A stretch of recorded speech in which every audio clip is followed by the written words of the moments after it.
All set? All right, welcome. Nice to have all of you here. I'm Jesse Tyler. I'm from Hypertherm Associates. I work in learning and development. I do onboarding, participatory decision making, forums, and I teach. I'm in the classroom about 300 hours a year for leadership. Like yesterday, I did leadership development for third shift in Asia at 4 a.m. Very easy drive to work. And then had 17 leaders for speaking with confidence for a 4-hour workshop. So we're going to start with just quick intros so you know who you're with, and then we're going to jump into what you've gotten yourselves into. Okay? Joe, do you want to go? Yep. Is this on? Yep. I'm Joe Perry. I work for Stone Environmental. I'm the Human Resources Manager, and I've been there for almost 20 years. I do a plethora of things, from onboarding to recruiting, day-to-day HR generalist stuff. So I've got a lot of experience. So, and HR gets me jazzed. That's great. Hi, my name is Connie Barrett, and I work at Switchback Brewing Company. I've been there for over 11 years, and I was employee number 11, and we now have 40. So I've been there through the growth and started out just accounting, and HR kind of tagged along on my tasks of things to do, along with a variety of other office type stuff. So got a little bit of experience, so thank you. Got one. I'm Sarah Sanctuary. I work at Chroma Technology and our subsidiary 89 North. I'm an HR generalist there.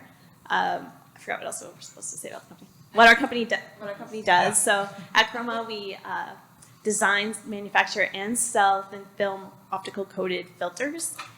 And I'm very nervous, so my heart.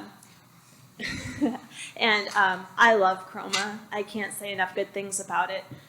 Every company has its challenges, but you know how, like, if you meet someone, you're like, oh, you're perfect. Well, I'm not perfect. Well, you're perfect for me. That's like Chroma for me.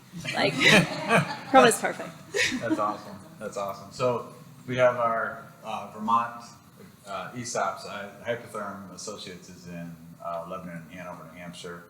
We're just shy of 2,000 global employee owners, so we're largest in New England. I think 36th largest, 100% owned ESOP in the country.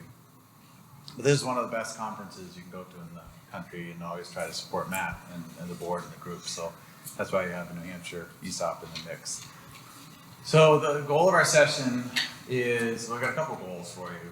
The key thing is, by the end of our time together, that you each leave with 3 things that you can apply. Ideally 1 that's so totally doable, or something you used to do you're going to try again. 1 that might be a little bit of a stretch, and 1 that is hopefully going to fail, but stir some conversations that'll lead to something else. So sort of 3 grades, but the idea is to have 3. We met on Teams when Matt put us together for this project, and we decided that was enough of screens. So this is a screen-free event. We don't have a complimentary PowerPoint. You can reach out to all of us after if any of us sound like we can be helpful to you. We hope this is the start of a conversation. But to take Matt's advice or request at the opening, this is also about meeting other people. So what we're going to do, so you know what's coming, is we're going to just let you introduce yourself to somebody that will take Matt's advice and start with 1. Some of you might not be able to help yourselves, and that's okay too. But at least go to 1. We're going to be up and moving around. A couple of us drove a few hours to be here. We've been sitting for the morning. It's good to move around. And then what we'll do is, once that kind of phase goes through, build a little community for this next 52 minutes. What we're going to do is give you Post-it notes so that you can sit and reflect, hopefully still talking. I'm hoping we kind of lose control of the room in that regard for the rest of our time. But what are your challenge points on the different things for recruiting, retention, learning, development? What are your challenge points? And what we're going to do is, we're going to help, and you're going to help. We're going to do this together as owners. Does that make sense? So we're going to do a little crowdsourcing. I personally, with all the work that I do on culture and working with a lot of people on a regular week, I can interact with a couple hundred people. I'll project my value or my belief on all of you. They said they would back me up, is that people need practice being back together. Quick show of hands. Who feels that people need, whether you individually are voting or just a general observation, do you feel that humans need some practice being back together? Okay, that's such a relief.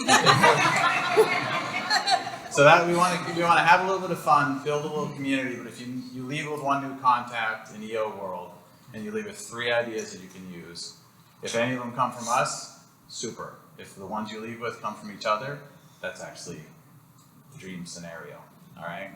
So, we'll start with, if you're game, enable, up, move around the cabin, the seatbelt light is off, introduce yourself to somebody, say hi, what you do, little EO pride.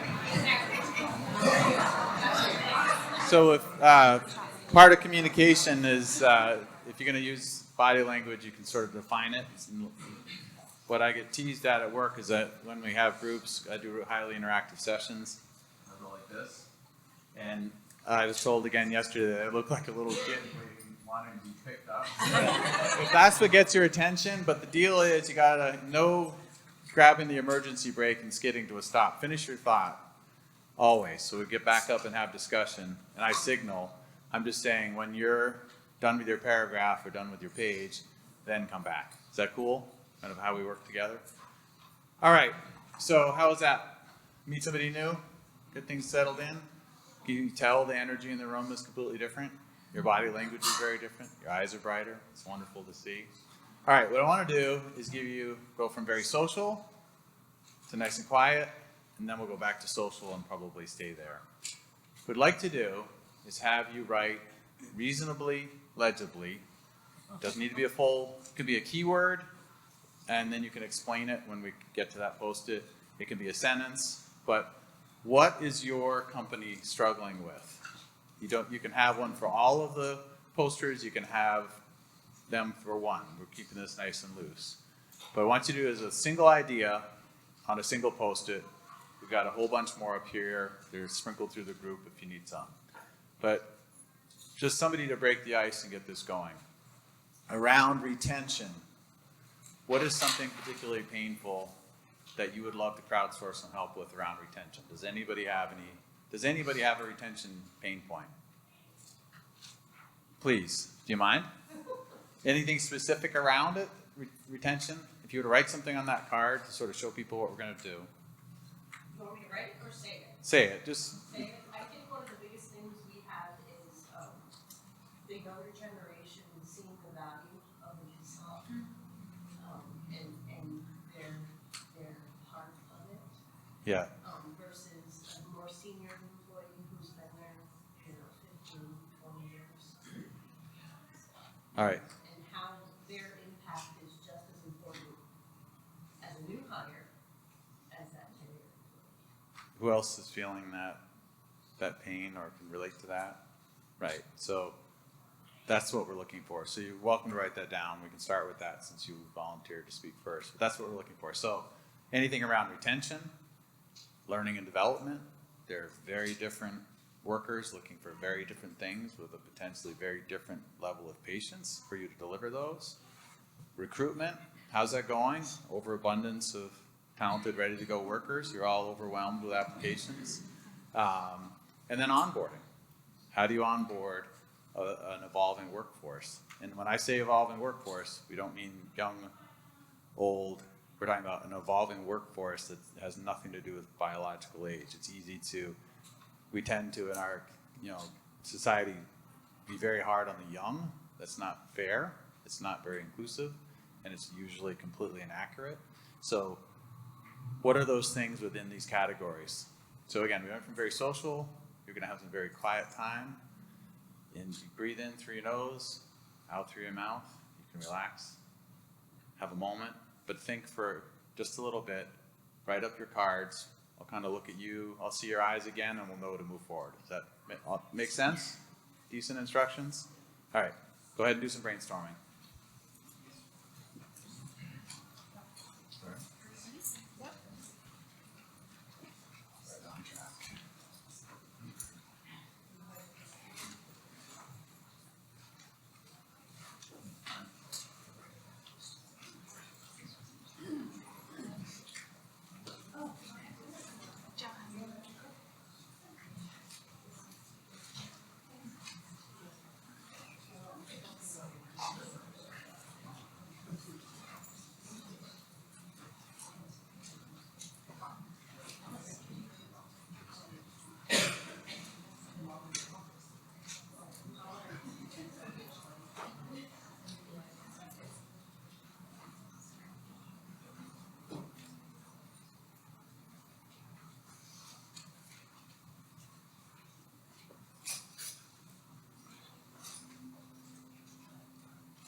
what are your pain points? What are you struggling with? So we can crowdsource some ideas.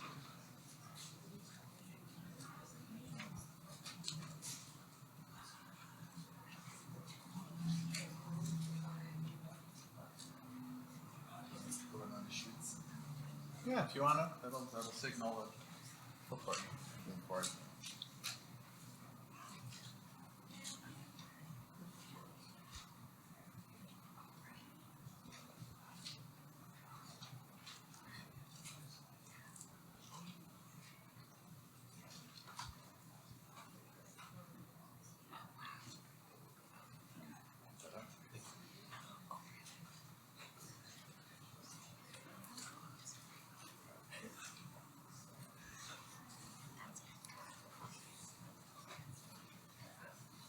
So if you want to move around when you get your ideas and start to put them up on the boards, that'll kind of signal when we're ready to go forward.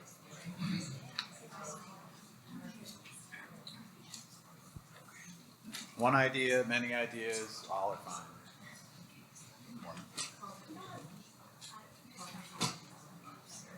Thanks.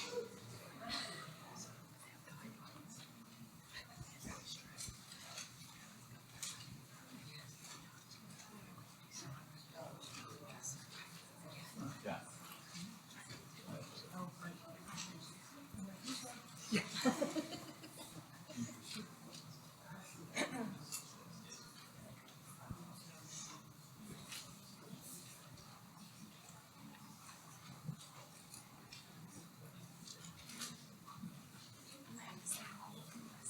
What's that?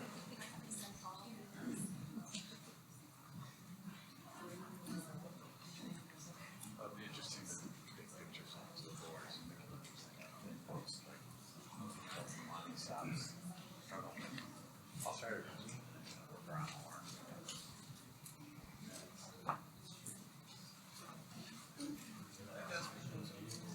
Yes. What's that? You can do that, yeah. Yeah, right. We'll do that. I'll just transition it over.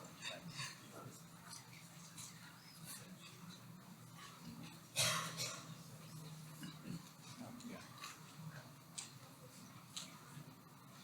So it's interesting to watch where more of the stickies are going.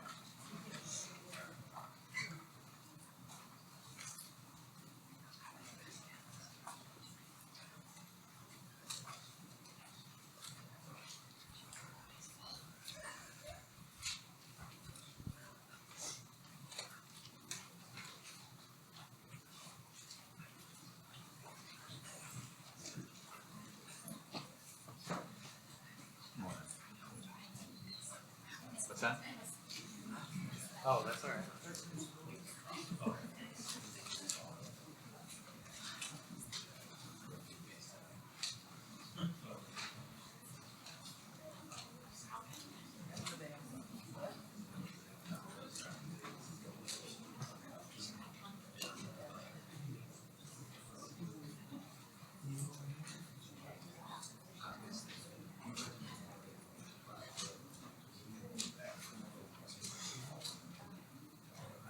So we'll get the Post-its up. You can keep adding them. This is a seatbelt free. You don't have to feel like you have to comply in rows kind of a session. So you can stand, wander around, come up with something, ignore us and make notes of what you're learning from each other of value. I'm going to nudge us forward, and starting with your first name? Kathy? Kathy broke the ice for all of you, so I want to start with her question. It was under our challenge point with retention, then I'll move around to recruitment, kind of the beginning of the process, and we'll go through from there. So, long game value of the ESOP culture, upward movement, or lack thereof. So, to check for understanding, that is getting them to, in any career stage, to stay longer, see the long-term value, the long-term gain. Is that correct? All right. So, thoughts from the panel on kind of work our way across. What comes to mind for you as a potential solution? and then we'll crowdsource it. You've got, I can go first if you want. go for it. Okay. So I think that one of the most helpful ways to help employees like buy into the company is by making them feel like they're a part of the company. So for our new hires, I don't know if any of you participate in Best Places to Work survey, we do. And then we have follow-up employee roundtables, and we have one specifically for new hires. So they might not feel as comfortable speaking in front of more tenured employees because they don't have that experience, but this gives them a place to have a voice. Financial education around the benefits. I don't think it's enough just to say you're going to benefit in the long run, because especially with younger workers, they're not thinking that far ahead. But when you have your financial statements, the stock statements, just every year, hand those out and educate them. They'll see those numbers grow. And other financial education too, I think, throughout the year helps with that as well.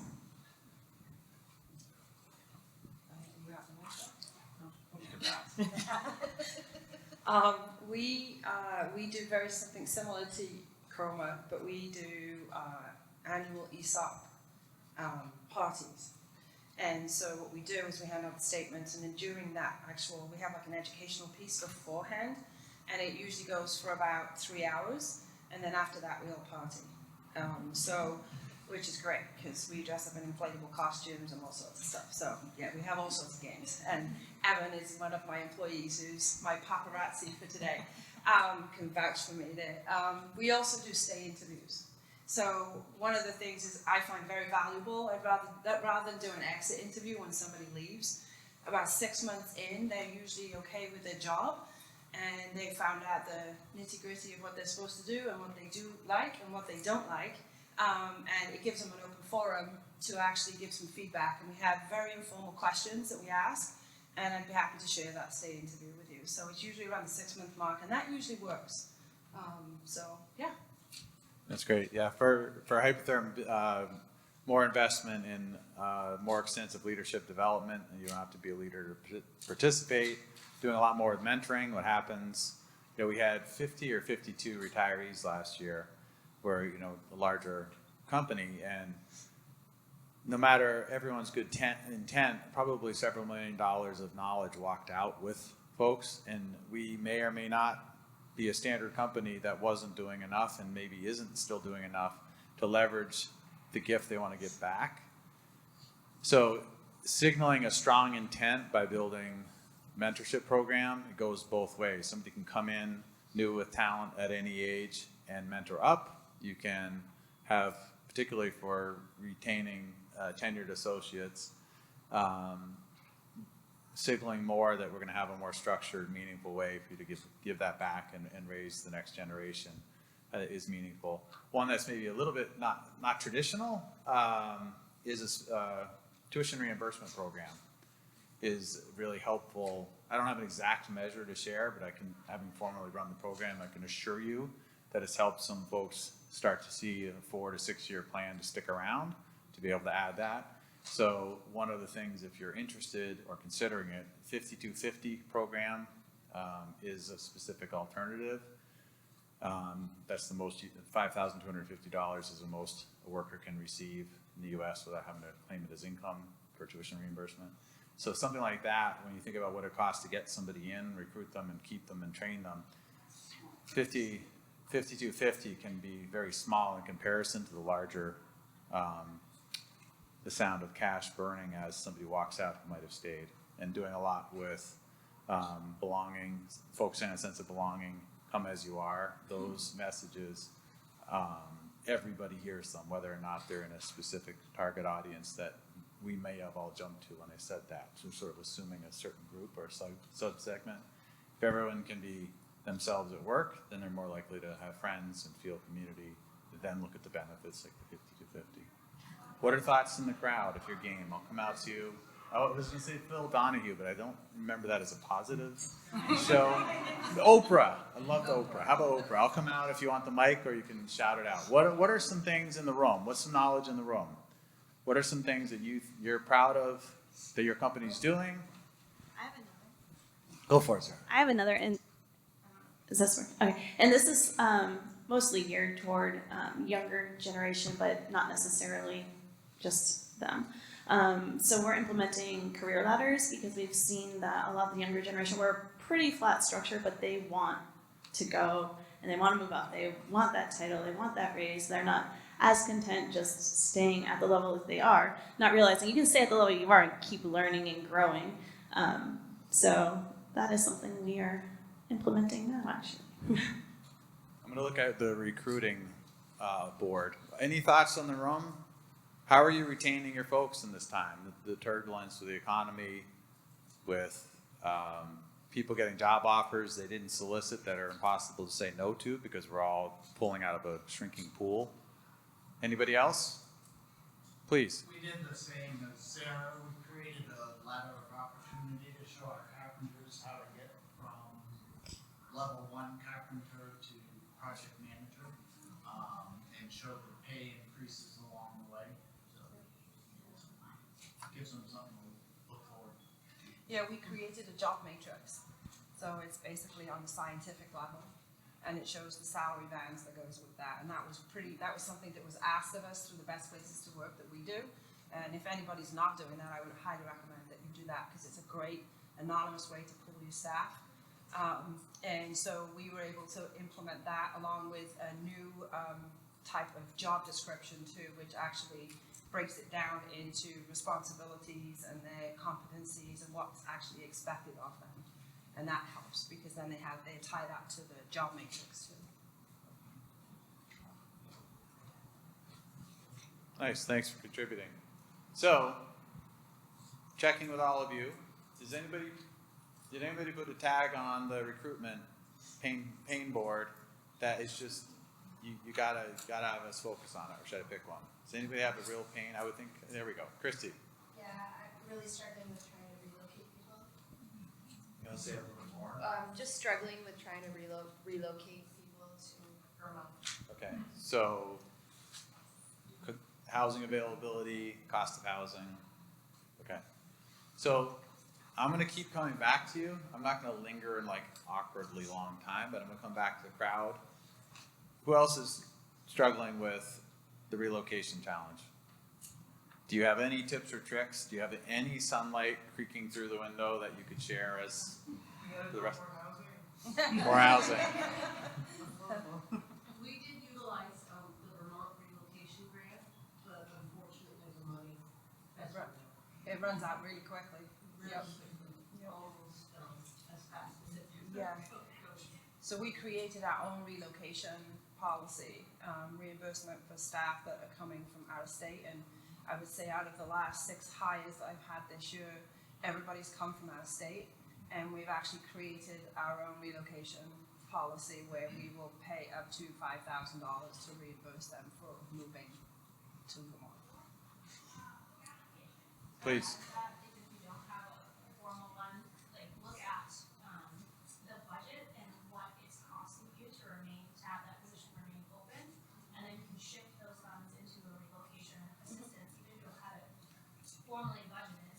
You're either cost savings by not paying that wage because it's a vacancy, and you're incurring a cost by having that vacancy. So look at how you can shift that money in your budget line into a relocation, even if it's not formal. You can have like an informal process before it becomes a formal one. That's what we're looking at when we look at vacancies. If we've got a good candidate that's coming out of state, well, we've saved this much money by not having this person working for us, having this vacant position, but we're also incurring this expense by not having this person. So how can we shift that by assisting that person moving to the state? Yeah, that's great. Our business supports this now structurally, but as time's gone on, we've enabled people to work from home from other locations, and that's enabled our business to expand into other places as well as enable people to live the lifestyles they want. That's great. For us, even as a really large employer, we have 1,200 people based in the Upper Valley. We have, I don't know if officially would be the word, but I can think of some very valuable people that we made enormous changes to the structure of the position so that we didn't lose the talent. And I think that's had some very healthy, unintended, not consequences, benefits for other roles to be a little bit more flexible with remote. Before COVID, we were minimally remote, and now we have a session later about bringing people back to the office and that whole tension.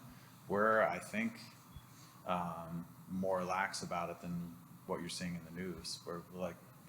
We're still figuring it out, but it's working because we're able to keep the talent that is absolutely going to leave if we force it too much.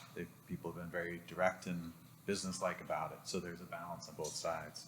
There is, and we've built and grown, so now we're not just US-wide, we're actually international. And I was just talking to Joe about the challenges of doing this internationally. Anyone is doing that or knows of anyone who has resources around it, please come and see me and I'll pay you chocolate. I gotcha. My name is Sarah Scala, and my pronouns are she, her, hers. I want to share two things. I was an employee of Hypertherm 12 years ago, and I relocated from Wisconsin, working for the Kohler Company, and their generous relocation package made it, no question if I was going to move here to Hypertherm in the Upper Valley to join an ESOP called Hypertherm. So props to Hypertherm for their generous reload package. I'm no longer with Hypertherm. But another thing that I'm seeing a lot of success with my employee ownership clients as well as Fortune 50 is having inclusive benefits. If your company doesn't have benefits that support folks who are different, folks who are trans, folks who are non-binary, those people can't work for your company. Or they will choose to not. Or maybe you have people in your company who are cisgender, heterosexual people, but they have kids or they have family members who will need different benefits. And there's been a large push and pull about the cost versus the retention. People won't even apply to your companies if you don't have benefits that can support them. And also, they won't be retained if they feel like they're not welcome. It's not a belonging environment. Thank you. Thanks. So the challenges that are ahead of us for this conversation, the description and didn't say the panel would provide magical answers. I think part of the benefit of this time together is you can understand some shared pain, realize you're not the only ones going through that, and hopefully have some ideas or new connections to have a conversation going forward. But these kinds of things with the housing, it's been brutal. We have people turn us down that would otherwise come because there just isn't any housing.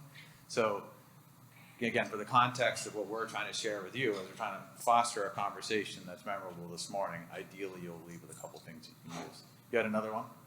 Yeah, so I work for UVM Morning Hoover. This is more of the pipeline development piece, but we're working with Central Vermont Economic Development Corporation to match current undergrad students to employers in the region, and we're helping offset the internship process for them, as well as providing additional training and mentorship on the UVM side to alleviate some pressure for employers. And it's a beta test in Central Vermont, but we have 44 employers on board and like another 60 students. And they live in their communities, so they want to stay in their community. So that's another way to look at it. Great.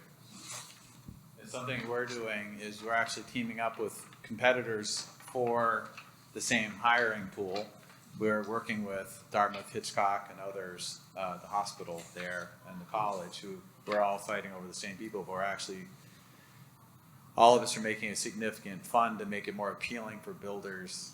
I can't remember the term, but the credits to do the front end investment to make it more viable for building. And then we can decide which employer has the best ability to attract them. But it's so bad that we would otherwise be competitors and not trying to help each other. We're collectively making an enormous investment. If we can get the housing built, better things will come. All right.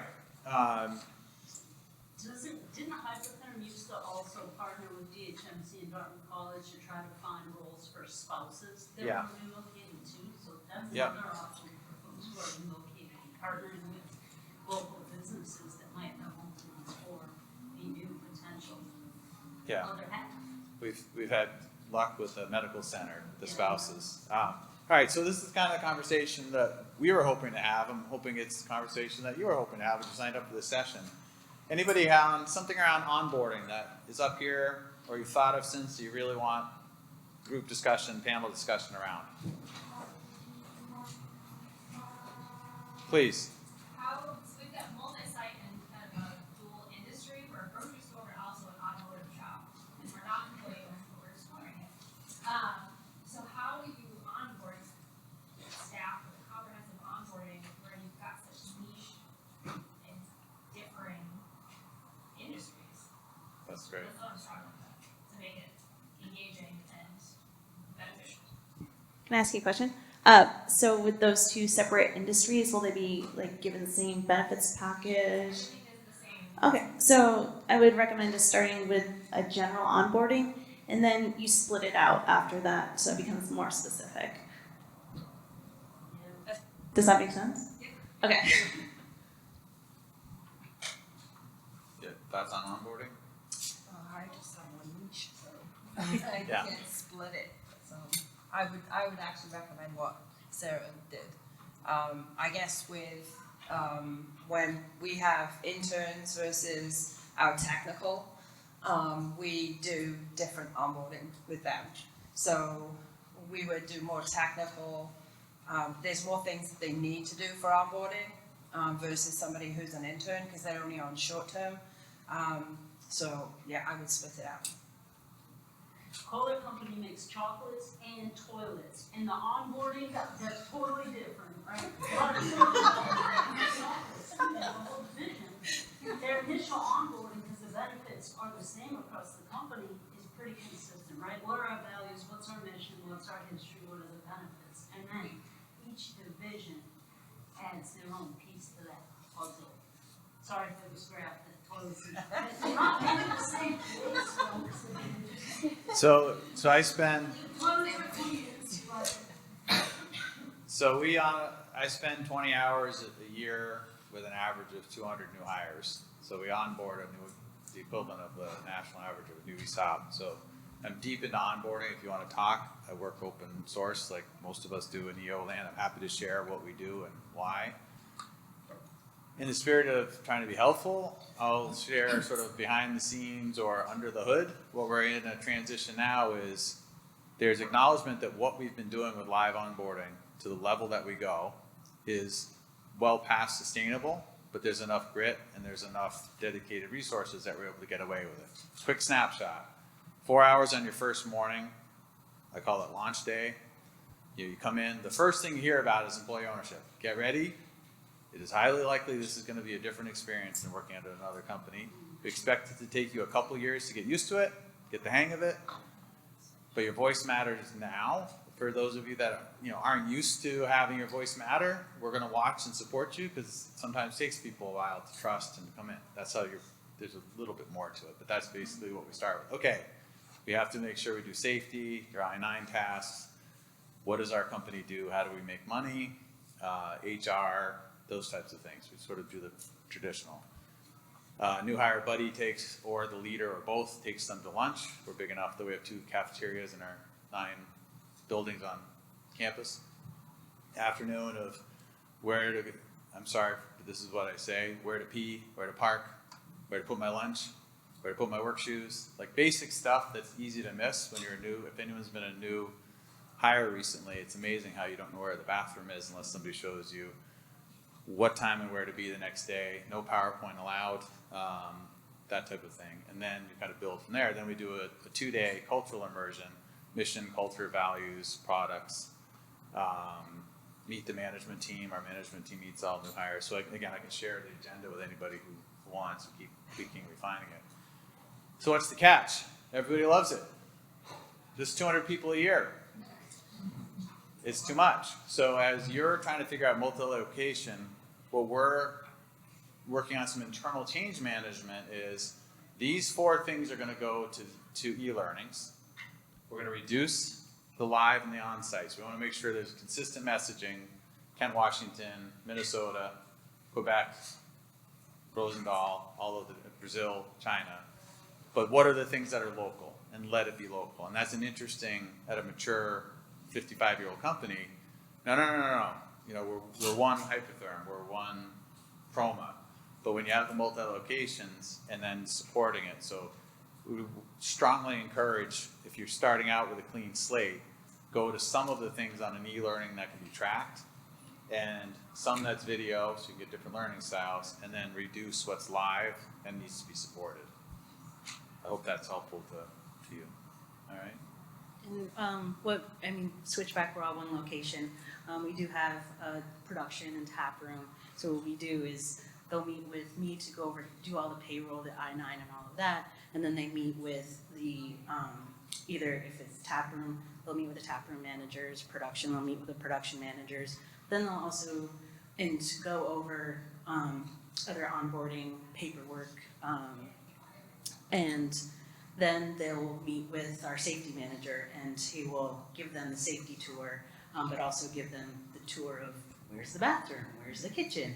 So they get to meet with different employees. And then we do later, once they're used to they know what their job is, they know the people, and they know where the bathrooms are. Then we'll do an ESOP presentation so that they can kind of have a better chance to process what the ESOP is and how it happened. So when does onboarding start? Morning they get there. Other votes? Before they get there. Heard something over here? Yeah, to an extent at the advertisement. What would really encourage you to think, all right, quick show of hands. You don't have to tell a personal story. I just want to signal for others to see. Sense of loneliness after you accepted a job offer before you started. Who had any experience of a sense of loneliness between accepting the job and sometimes weeks or even months before you showed up on the first day? All right? That is your most dangerous time to lose people. So we have ghosting, we have all of these new terms and behaviors that we're trying to get used to, where I hired somebody and they didn't show up. That's just pretty hard for some of us to believe. Onboarding starts, yes, at the job.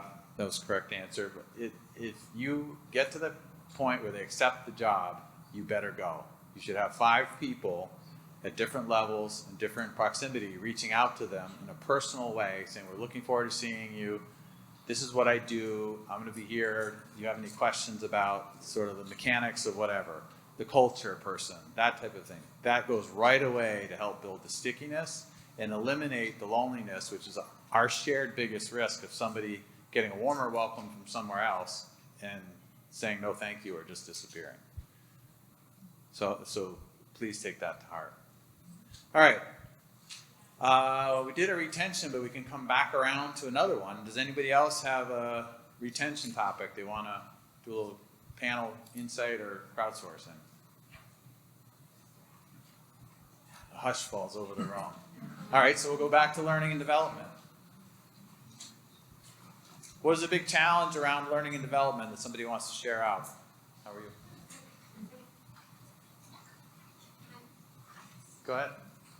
Yeah. This is kind of, I guess, a combination of retention and learning and development, which is sort of like this idea of upward mobility and making that smooth transition, a little bit coming off of the first post-it note, sort of that, and I think that the idea of like having a career ladder and showing people is a really good response, but I guess I feel like there could be a little bit more ideas or more conversation about, I guess not only knowing what that upward mobility can look like for different employees, but then also those people who have certain responsibilities who may be moving in another direction to letting go of responsibilities and sort of, that smooth transition of like checks and balances and shifting. Yeah. So your thoughts from panel on the mobility and those shifts? Well, we usually have, like I said, we just introduced that job matrix, right? So that empowers the employee to see what the next step is, right? During our annual, well, it starts back with the budgeting at the end of the year, where each service line, their manager gets together and figures out what they want their folks to actually learn or add to their goals. We all have to make 2 training goals every year. And so what we do is we empower the employee to make sure that they're following that upward track. And then basically we enlist the help of a Vermont training program.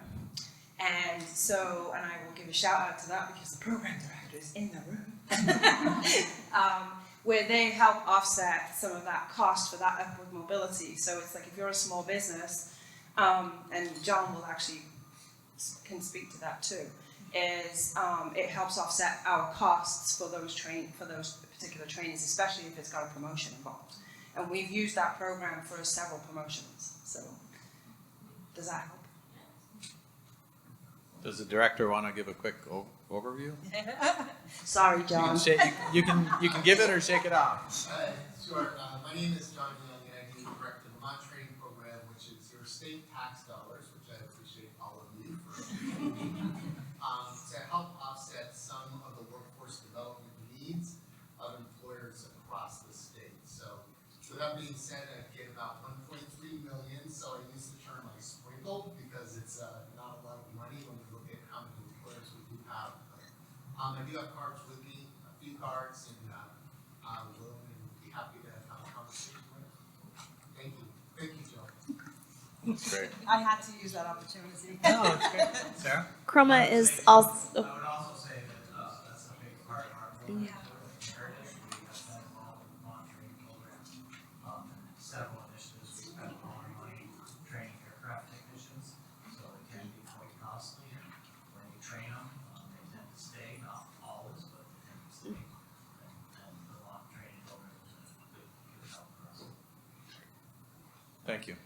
Sarah? Chroma is also a recipient of the grants that John has nicely sprinkled across the state. So we're using it for many things, but one of the things we are using it for is industry-specific training, and that's training that we just can't get everywhere, and it costs a little more to fly the trainers in. And also, I don't think this is part of the broad training program funds that we're using, but we're also putting our managers through leadership training. Management is young at Chroma, so it's only 6 years in. So that's something that the employees have actually asked for and we're delivering on. And I think one of the important things with learning and development is that it can't just be like HR specific. Like HR can't train everyone. Well, at a company our size, maybe at a smaller company they could. And our managers take a role in bringing training in as well as our quality team. We've brought in VMAC. They did root cause analysis and structured problem solving, which has been amazing. It has our teams looking at things with a more systems-minded approach rather than just, this is the problem, let's fix it. Oh, wait, that's not really the problem. And I would recommend that to everyone. Well, we're manufacturing, but yeah, you recommend it too. Yeah. So we've done a lot with a couple things. Apprenticeships, there's all kinds of support. We work with Vermont High Tech. There's all kinds of money out there. There's all kinds of opportunity. One of the things we focus on is where there isn't a degree absolutely needed, we don't require it. So finance, engineering, there's a lot less flexibility. Most of the other roles, so that we're able to get folks that maybe school isn't their thing, they're doing more active learning through an apprenticeship, they're getting school credit for it, and if they can demonstrate the skills, shifting to that, we have the generation coming into the workforce now is questioning a 4-year degree. So it doesn't make any sense. Why would I get $100,000 and have no, in debt and not have any job security? We might have wondered this, but they're being a lot more vocal and forward with it. So they're doing more with stacking with certifications. So where we have our sponsored degree program where we can make certifications available, more available to folks, that can make a huge difference as well. But the apprenticeships, and there's a key thing is we, I think, are a little bit unusual in that it's on you this is what I would say. So you're a bunch of new hires. We've got all kinds of resources. We're going to make huge investments on you, but your development, you're driving that. No one's doing this for you. You have to own it. You're required to put a development plan. We use Workday for our HRMS system. If you don't do your development plan, that kind of stops the process. We're going to try to train you. We're going to try to encourage you and have you reconsider. And I don't mean to sound, I don't know why I have like an aggravated dad voice. But it gets to that point where it's like, listen, you got to drive this sucker, okay? We're going to provide, we have a whole menu. You can do green belt training up through black belt, training internally. But you have to raise your hand, you have to participate. We own this company together. You got to get some velocity, you got to get some engagement by doing those little things. Becoming a champ, doing those larger roles, seeing projects through, shadowing, job rotations. Job rotations are a fun curse, I would describe them as, because we undulate, we're an industrial manufacturer. The industrial economy undulates. It's on kind of this path right now. Hopefully we'll go like this again soon. People get redeployed within the company and often don't want to go back to their other job. So we're going to lose the person that is thriving in a new environment they didn't even know about, or we're going to force them to go back to their job. So there's a lot of kind of the balance. But if you're not requiring a development plan that is driven, there's support, coaching, classes, all that other stuff. But if the associate, we don't say employee. If the employee owner is not driving that development, then they don't get to demand mobility. It sets a different tone versus I'm here, what do I get? And I'm not saying a lot of people do that, but that can be a human condition sometimes. But if you're really emphasizing and rewarding around the development plan, then it gives the speaker this morning. If you can't say no, then the yes doesn't matter. If you aren't saying yes, then we're probably going to say no. So that could be something. Even if it's just a basic, simple framework to start with, if you don't use Workday or otherwise, that can make a huge difference because then they can stack up their accomplishments and bring it to the table, differentiate themselves when 5 of them are going for a job. So, all right, we're right on. General open topics. Anything that somebody wrote on a card that we didn't bring up, try to talk through, panel didn't get a chance to respond to. Is there anything that you're seeing as a pain point that you want to bring up? Hi, Joanna. I work at PC Construction, and I started the first week of COVID, and we probably hired, 20 people, let's say in 2020 after I started as a recruiter, and then worked our way up to about 200 new hires in 2021, and then 150 in 2022, and we're on track to hit about 200 new hires. Granted, we don't retain everyone, so that doesn't mean that we're growing by leaps and bounds, but what's been a pain point, I think, that I see is how do we integrate all of these new employees with a company that has a lot of senior people that knew what the company looked like in the before times. It's totally awesome. You threw that down. I can't believe that it didn't come up before. We were very thankful that you threw that out there, but it's probably what we're going to be doing the rest of our time together this morning. So do you want to jump in on the before culture? Because you can, if we're willing to talk about what's hard about employee ownership, we can have all the things, but if we can add a layer, what about the early share receivers whose accounts might look very different than the sustainable share receivers who are still getting a lot? You have that culture, then the COVID culture. This is the way it used to be. It's not the way it used to be anymore. I'm trying to stir it up, give you technicolor. So, thoughts from the panel on that? Okay, so Stone is 30 years old, and I started with Stone before it was an employee-owned company. And so, old leadership, old style, and then the partners who founded the company decided they wanted to give back to the company. So an acquisition happened, we sold a portion of the company off, and in 2016 we became an ESOP. So we are 7 years old as an ESOP. And I have seen so many different versions of our company. I would say this year is probably one of the best that I've ever seen the company at. We keep getting better and better, and we're still evolving and learning. COVID threw a huge wrench into everybody's world, as we know. And like, we had 3 people that started the week that COVID shut everybody down. So we went from, we do have remote options, but a lot of what we do is out in the field, because it's scientific, and travel. We were all over the place, and we just had to pivot.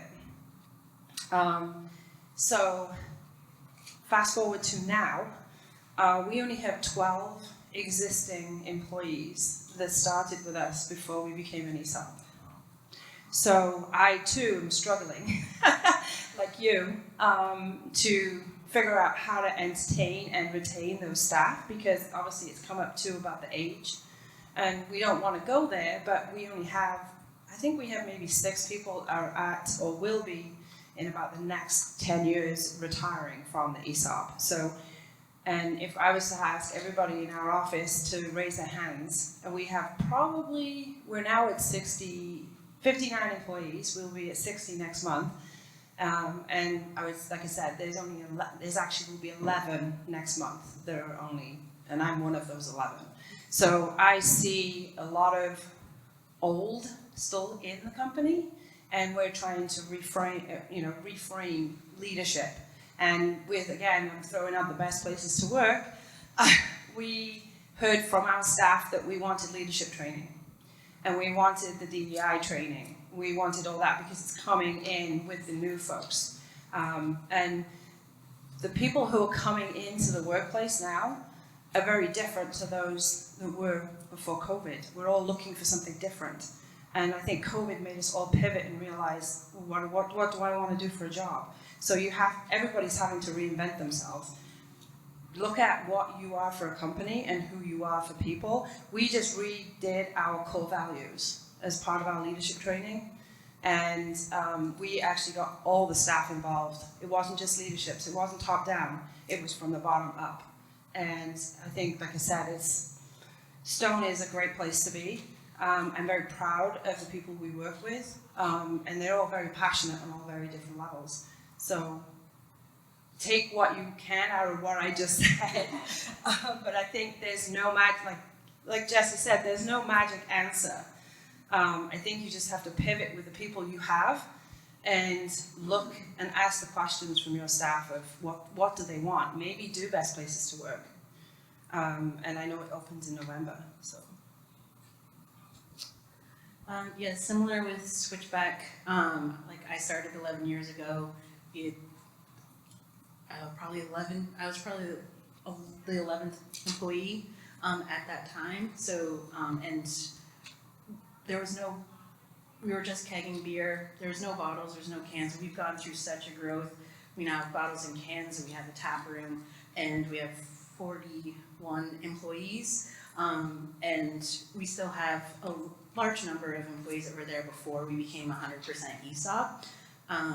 But we have also seen that struggle of, oh, remember the days? So it's in this year, I think we're moving towards a better space collectively. We started company check-in meetings, and it's all employees, everybody, all of the heads of the different departments get to talk about what's going on, and the employees get to ask questions, and they get to put their opinion in there to kind of bring us all together. It's like an employee owners meeting.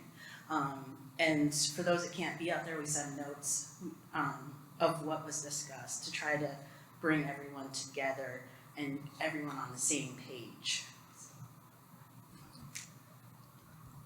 The first thought that came to my mind when you were talking about the recruiting is my condolences, because that does not sound like fun to recruit that many people. Chroma also went through a huge growth spurt during COVID. We create filters that go into PCR machines, so there was a big boom, and I was part of that hiring boom. I was hired on during that. We struggled with a lot of the same as well. We didn't have the same magnitude of growth that you did, but we do have the kind of old versus new mentality, because I think Chroma was kind of going through some of those growing pains even before COVID, but then it was just magnified after. I'm gonna go back to what Joanne said. I know we've mentioned a couple times the best places to work survey. That really helps you get an idea of what your teams are looking at, and then following it up with the roundtables, like I mentioned earlier, really helps as well, because then you can kind of dig in. And then we also have like company meetings, and our board of directors is employee owned, so there's like a lot of transparency. We're all invited to listen in on the board meetings. Our financials are transparent. Our goals and objectives are company meetings. So just transparency across the board, I think, helps to get everyone aligned. Yeah, transparency is key. Yeah, we do pulse surveys, so mid-year. Then we're now doing every 18 months and then intensive with the engagement survey. The greater value that I see is when we go out and do listening sessions or focus groups after. Tell us more, because then we have new and old, just to call it what it is, new and old in the room, sharing their opinions and finding some middle ground. I think that there's, I will own being on the more harsh, potentially harsh side of it's not the way it used to be. We had somebody, so we have 300 global folks. We have a location in Kent, Washington with 350 people. We got Minnesota, we're all sprinkled all over. And somebody was pissed off in the engagement survey that they didn't get a balloon on their birthday, like when the founders would give them a balloon. And it's like, okay, we all are in a time of enormous letting go. We are globally in a time of letting go and trying to figure out what does if we're in post-COVID, what does that look like? What does work look like? Does anyone acknowledge the losses we've had and the changes that we've had and all of that? So I tend to be on the side of we have to let those times go. So my recommendation for language that I found work with our few hundred people in these discussions is, what did we used to do that we want to bring forward? What used to work and be comfortable that we can bring with us, but we're going forward? So on a full company level, we're doing a complete restructure. It's a multi-year operational process improvement structure. We haven't laid anybody off for 55 years. We don't plan to change that philosophy, but we've had some hard conversations to say, okay, we have streamlined and made ourselves more sustainable for the greater good of the long term. Your job is going to be different. We need you to do this job now. And the folks at our company weren't used to that. So it's having that caring, respectful conversation that you get to have your feelings about this, but we need to work collectively for the good and go forward. I do a podcast to amplify ownership, the Owner to Owner podcast, and I forgot the episode number, but Web Industries, if you want to listen to rank and file people talk about ownership, which is super exciting when you ask people who don't usually talk about it to talk about it. And they were talking about new hires are like a precious gem, because if they're successful, the person said it was like 26 years of tenure. If they're successful, I can leave, know that everything's okay, and my shares are going to be worth more. So if you can link the new to share value, be willing to say, nobody's happy right now. Nobody's comfortable right now. What could we bring forward that we loved and appreciated? If your values were good before you were an employee-owned company, those values will carry you through whatever we're in and what's coming next. You didn't get the values by becoming employee-owned. You had the values, you had the culture, and then it got extended, and then there was a huge imprint of wealth-building potential when you became employee-owned. So, what is PC all about? What do those tenured folks remember that they can still imbue? And sometimes, hold on a little bit here. We've got to change if we want to stay open. I lost my temper with somebody who was just really needling on, it's not the way it used to be. I'm like, don't get anywhere near our new hires. I want to have, this is, again, I'll own what comes out of my mouth, but there's this one person who's just needs to find something that makes them happy. And I'm like, I'm going to get a cultural restraining order. You're not allowed to go anywhere near. They quit what they had. So sometimes in cultural immersion, I'll have 15 In a couple weeks, I'm gonna have 25 new hires in a room for 2 days, all the workshop and all that other stuff. I've had groups through COVID several times, more than once. This wasn't like an aberration. More than half the room had been laid off. So if we're all snuggled in cozy in our successful ESOP and we're building our wealth and we haven't been new for a while, it's easy to lose touch that people either quit something that was secure in keeping their house warm, their apartment warm, or feeding themselves or their family, and trusted that leap to us. Or they got called in, they volunteer the stories, we don't ask. And they start talking about it. They get called in. I was there for 8 years. I did everything. I called in one day and that was it. You can't, you got to find that balance in that. And so, you know, if you can share some of those stories and have people that are maybe a little bit potentially too comfortable, and again, I don't mean to be harsh, but it's good to be new again and remember what it's like out there right now as a job applicant. You know, what it's like.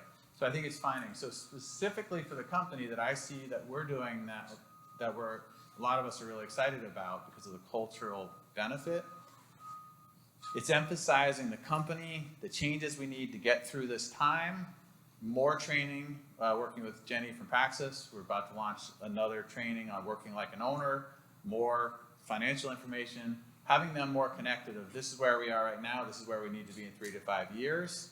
It can lessen the, I didn't get a balloon on my birthday. Other thoughts around that?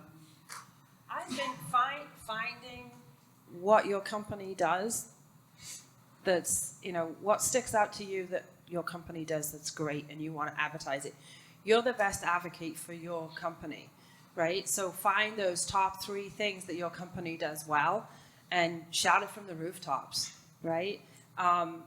What we do great at Stone is we have internships, and those interns come back 4 years later. So I would say that's one of my successes, and I get jazzed about, is I hire these interns like are in college, they're first year, second year, and then 4 years later they go off to grad school and they come back and they're like, I want to come back work for Stone. That was only their mission. That was their only mission. They came. They interned with us. They realized we were a great place to work, and they came back. And now we have 4 new people that just came back to us that were interns like 5 or 6 years ago. Awesome. Please. I have a question for DC. So you're bringing in hundreds of new people, and you're hiring because you need them in the field pretty soon. How do you get that training and still fill the boots on the ground?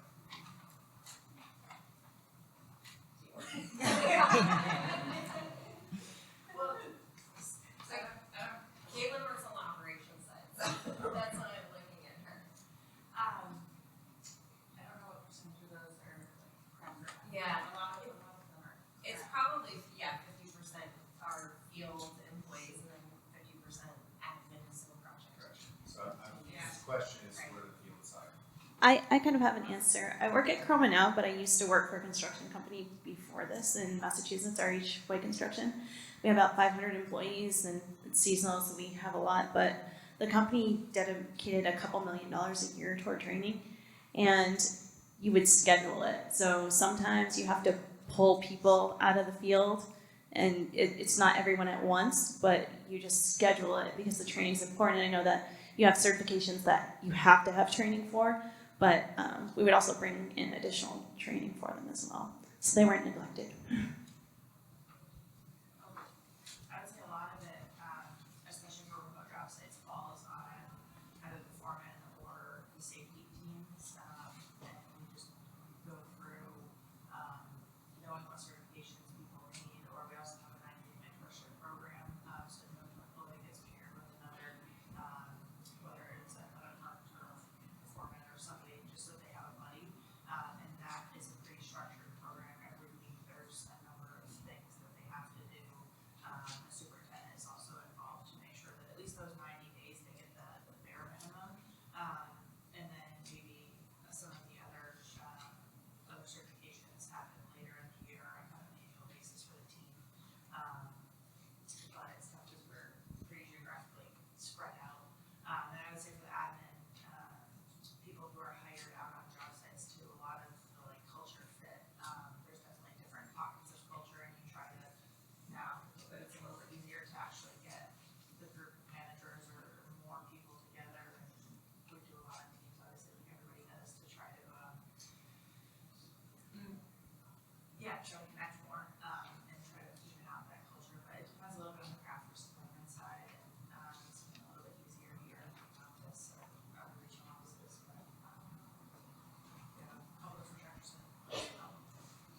before we close, just one thought to throw out from a culture and a work experience.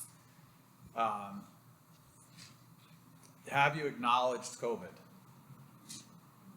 So one way you can do that is not necessarily in a large, company meeting or something, but, in a workshop, in a meeting, smaller group, you can say, okay, we are in an interesting time in history. There is no playbook for this. We've all been through something. Just acknowledging it, just even if you don't go farther than that, don't underestimate the impact and the change in people. Do all of you feel like your experience through COVID, your strain, uncertainty, loss, has been acknowledged? Anybody? So there's potential there. I don't think employers know how to do it. We don't know how to do it. I go at it because I get to as the associate experience and I'm trying to experiment a little bit. But be willing, at least consider, to acknowledge it. And that there's potential to break through. If all of you've got, if the best you've got today is 35% of your energy for work, can I get half of that? Bring what you got. Some language around that, I think, is not traditional workplace, but we better start considering it. So I hope this was beneficial use of your time for this morning.